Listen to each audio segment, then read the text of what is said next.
Hello everybody, if you're new to my channel, my name is Sarah. Welcome. In today's video we are going to do 3 different rice recipes using 3 different kinds of rice. So that's what we're doing in today's video.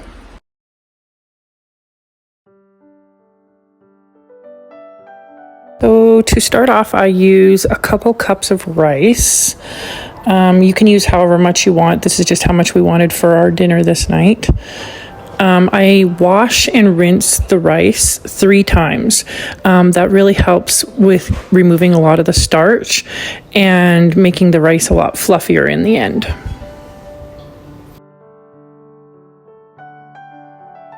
Then I just fill it up with some water to let it cook while we make the rest of the recipe. Now you just want to cut up some vegetables. So I'm using some green onion, just finely diced, and some red onion, and chopping up some cherry tomatoes. I also sometimes like to add diced bell pepper in. That is also really delicious in this, but feel free to add whatever vegetables you like to the rice pilaf. Do make sure you make the pieces really small. You don't want big, huge chunks when you're eating a bite full of the rice pilaf. It does taste better and it's more palatable when they're diced smaller.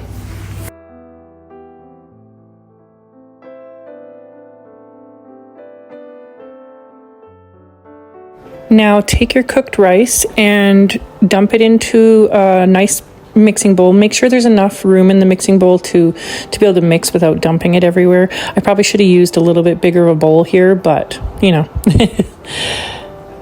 Make sure to get it all out of the pan there. And then I like to add about 3 to 4 tablespoons of butter. This gives the rice pilaf a really nice creamy taste.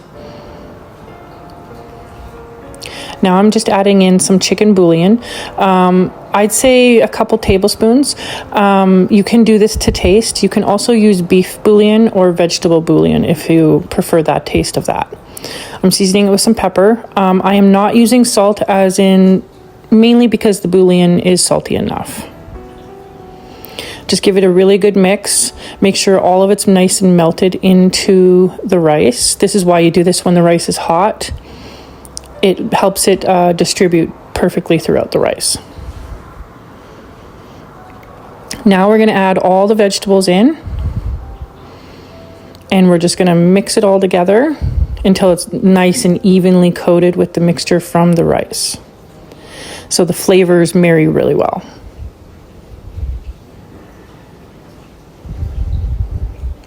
This dish is good with most barbecue dinners.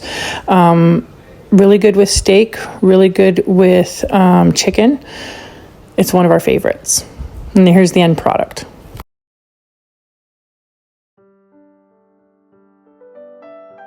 For the crispy rice, we're going to be using sushi rice. Sushi rice, because it is actually quite sticky and it sticks together really, really well. And for this recipe, that's kind of imperative. So I'm using, I think, probably about 1.5 cups here, and we're going to give it a good rinse. I'm going to rinse this rice 4 times. Sushi rice has a lot of starch in it, so I do end up rinsing this one 4 times rather than 3 like a normal rice I would.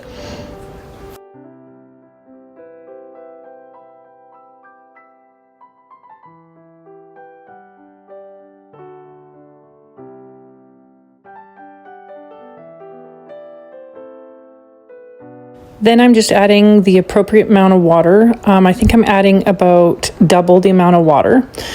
In a bowl, we're going to add some rice wine vinegar, about 3 tablespoons of this. This helps flavor the sticky rice. We're going to add about a tablespoon of sesame oil.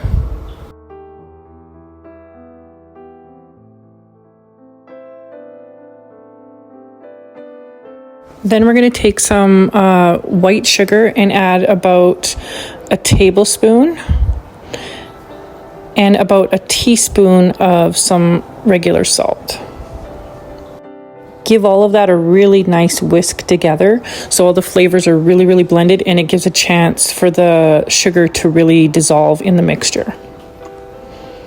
I'm just cutting up some parchment paper here to put into my baking pan. I'm using a 8x8 baking pan, and I'm lining it with the parchment paper so that I can lift the rice out after it's been cooled. I just folded the edges in a bit so that it stayed in the pan nicely. It didn't bubble in the corners.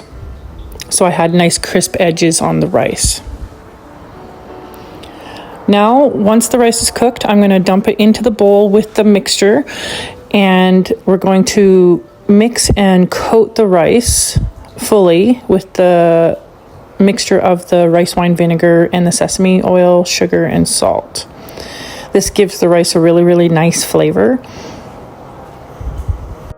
Make sure to give it a really, really good mix so that it's evenly coated. And you also want to do this when the rice is hot so that the rice really absorbs the flavors.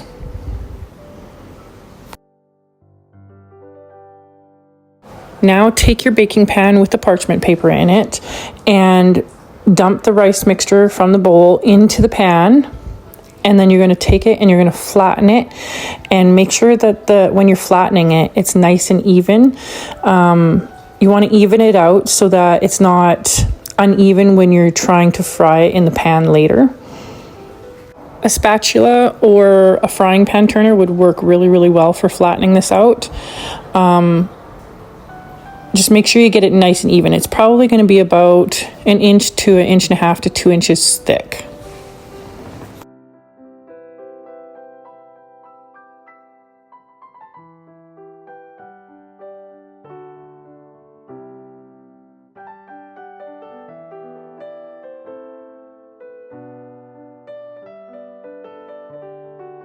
Once it's all flattened out, take some plastic wrap and you're going to put it over the surface of the rice to protect the edges of the rice, just so it doesn't get all hard. You want it to be crispy when you're frying it, but you don't want it to be hard from drying out. And then we're going to put it in the refrigerator, and you're going to chill this for minimum 3 hours to overnight. I end up chilling this overnight just because it was more convenient for me. And then this is the next day, and I'm taking it out of the cooler, the refrigerator, taking the parchment paper so I can lift it right out. That was very convenient. I'm really happy I did that. And then we're going to cut it into chunks. So you want to cut them into rectangles. I think I end up cutting this into 12 pieces.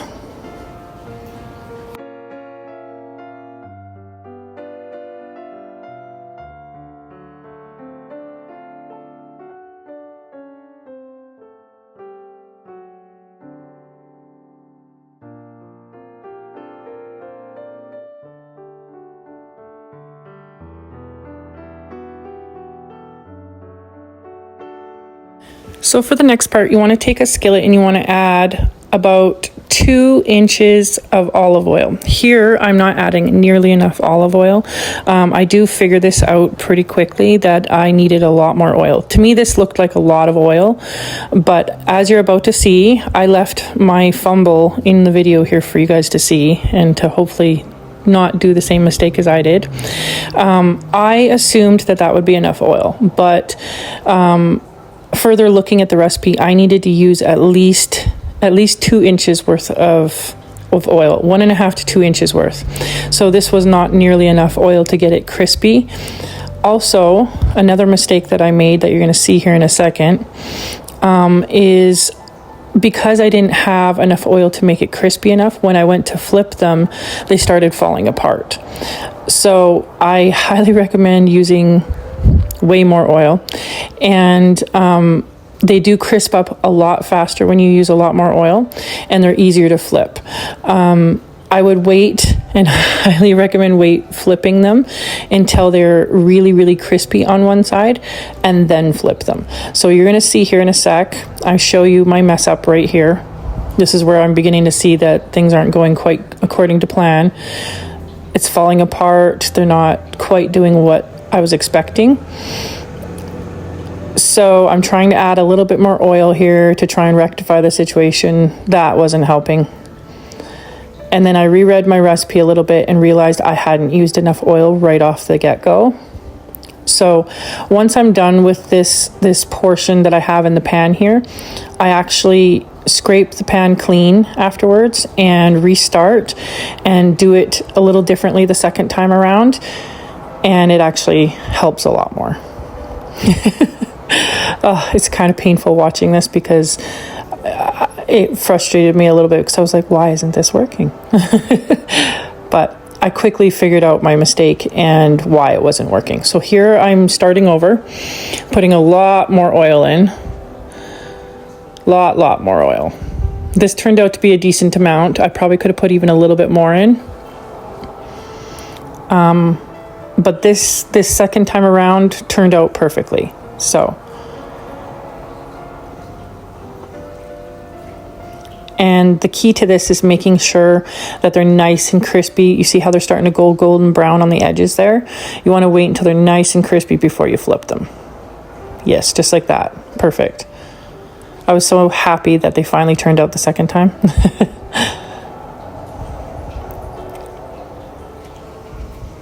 These were delicious, by the way. They go really, really, really well with a lot of things. The flavor was very, very flavorful and very delicious. I highly recommend you guys make them. So, I left the fumble in here for you guys to hopefully learn from my mistake.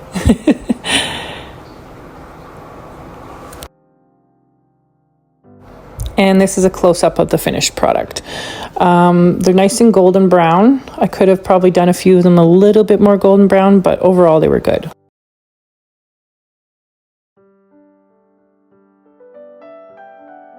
To start, you need to use some heavy cream. I think I use about 3 cups here. I did decide to supplement, you need 5 cups altogether, but I did supplement with 2 cups of regular 2% milk. I think if I was to make this again, it was really, really rich, and that's why I substituted. But I think that I would do probably 1 cup of heavy cream and 4 cups of 2% milk, just so it's not too heavy. But overall, it does turn out really, really tasty. But I think to make it a little bit lighter next time I make this, I'll do it 4 cups of 2% milk and 1 cup of heavy cream. Then I'm going to use some Arborio rice. This is rice that you would use to make risotto. I wanted to try a recipe with risotto rice, just to make it a little different, a little bit more unique.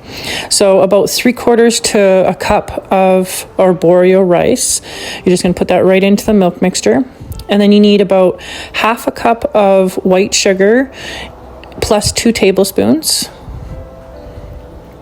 So that's what I'm doing right here. This recipe was quite delicious. I am a huge fan of rice pudding though. You have to actually really like it.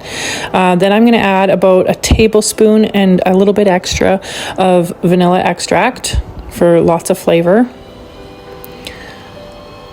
That was 1 tablespoon and a little bit, by the way.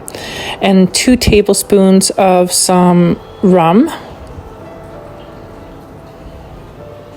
This gave it a really, really nice, delicious flavor, this rum did. Just give it a good mix. Make sure you cook this on low to medium heat. You do not want it to burn. Milk burns quite fast. So now I'm just going to add some cinnamon in, about a teaspoon and a little bit. This added a lot of good flavor as well. If you don't like cinnamon, you can leave it out. It would taste really good without it. Now I'm going to add some sour cream, about 3/4 of a cup of sour cream. Give the mixture a good mix, let it all melt together. I do end up using a whisk just to break up some of the chunks and to make sure that the chunks of cinnamon broke up really nice into the mixture. It's not necessary, but an extra step that I wanted to do. And this is where the long process of cooking this down comes into play. So this recipe does take at least 45 to 50 minutes to cook down. Risotto always takes a really long time. but I'm showing you clips here of it slowly cooking down over the course of 45 to 50 minutes and how it's getting a lot thicker here. It's delicious. And this is the end product here. This is the last stage of the stirring here. You don't want it to be too thick, otherwise it'll lose the creaminess. So I got these dishes from a garage sale. They are so beautiful. They're perfect for dessert dishes. I filled each dessert dish with about two scoops and a bit of the rice pudding mixture. If you wanted to add raisins or cranberries or walnuts or pecans or anything like that, this would be the time before you scoop it out. Once the mixture's all done and cooked, you would put it in to the cooked mixture, mix it all through, and then put it in your dessert dishes. My family doesn't like raisins, and I wanted to try it without the cranberries. I would have normally put cranberries in this. I love cranberries in a lot of stuff like this, and maybe some walnuts, but I tried to do it without this time, just to see the original flavors of this specific recipe, and it was delicious. This is one that I highly recommend making, but I would substitute a little bit more 2% milk than heavy cream, just to make it a little bit lighter and not so dense. And this is the finished product. Looks delicious. Those were some delicious recipes. I hope you guys try them. They were really fun to make. And yeah, I hope to see you guys next time. Bye.